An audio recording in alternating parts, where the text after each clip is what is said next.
SFI ക്രിമിനലുകളെ നിലയ്ക്കു നിർത്താൻ CPM തയ്യാറാകണമെന്ന് KPCC president K Sudhakaran ആവശ്യപ്പെട്ടു. കാര്യവട്ടം ക്യാമ്പസിലെ ഇടിമുറിയിലിട്ട് KSU ജില്ലാ ജോയിന്റ് സെക്രട്ടറിയും വിദ്യാർത്ഥിയുമായ സഞ്ജോസിനെ ക്രൂരമായിട്ടാണ് ക്രിമിനലുകളായ കുട്ടി സഖാക്കൾ മർദ്ദിച്ചത്. പ്രതിഷേധ സ്ഥലത്തെത്തിയ M വിൻസെന്റ് MLAയെയും SFIക്കാർ കയ്യേറ്റം ചെയ്തു. ഈ സമയത്തെല്ലാം പോലീസുകാർ വെറും കാഴ്ചക്കാരായി നിൽക്കുകയായിരുന്നു എന്ന് സുധാകരൻ ആരോപിച്ചു. KSU പ്രവർത്തകനെ മർദ്ദിച്ച SFIക്കാർക്കെതിരെ കേസെടുക്കാത്തതിനെ തുടർന്നാണ് MLAമാരായ M വിൻസെന്റും ചാണ്ടി ഉമ്മനും കുട്ടികളോടൊപ്പം പോലീസ് സ്റ്റേഷന് മുന്നിൽ പ്രതിഷേധിക്കാനെത്തിയത്. അത് ജനപ്രതിനിധികളുടെ കടമ കൂടിയാണ്.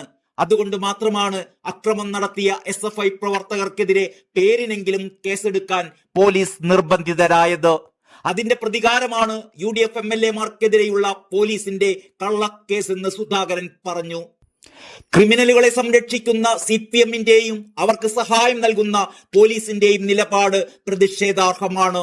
SFIയുടെ ആക്രമണത്തിൽ പോലീസുകാരന് പരിക്കേറ്റതിന്റെ പേരിൽ KSUവിന്റെ പ്രവർത്തകർക്കെതിരെ കേസെടുത്തത് അംഗീകരിക്കാനാവില്ല. അധ്യാപകന്റെ കാൽ വെട്ടുമെന്ന് പരസ്യമായി ഭീഷണി മുഴക്കുകയും ക്യാമ്പസുകളിൽ അക്രമങ്ങൾ നടത്തുകയും നിരപരാധികളായ വിദ്യാർത്ഥികളെ മർദ്ദിച്ച് കൊലപ്പെടുത്തുകയും ചെയ്യുന്ന കുട്ടി സഖാക്കളെ സംരക്ഷിക്കുന്നതിലൂടെ CPM ഭാവിയിലേക്കുള്ള കൊട്ടേഷൻ സംഘത്തെ വാർത്തെടുക്കുകയാണ് ചെയ്യുന്നത്.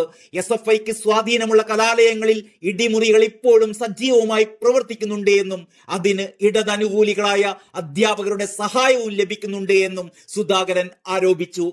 SFIയുടെയും CPMന്റെയും അക്രമ രാഷ്ട്രീയത്തെ വിദ്യാർത്ഥികൾ പടിക്ക് പുറത്താക്കുന്ന കാഴ്ചയാണ് ക്യാമ്പസ് തിരഞ്ഞെടുപ്പുകളിൽ പ്രതിഫലിക്കുന്നത് എന്നും സുധാകരൻ പറഞ്ഞു.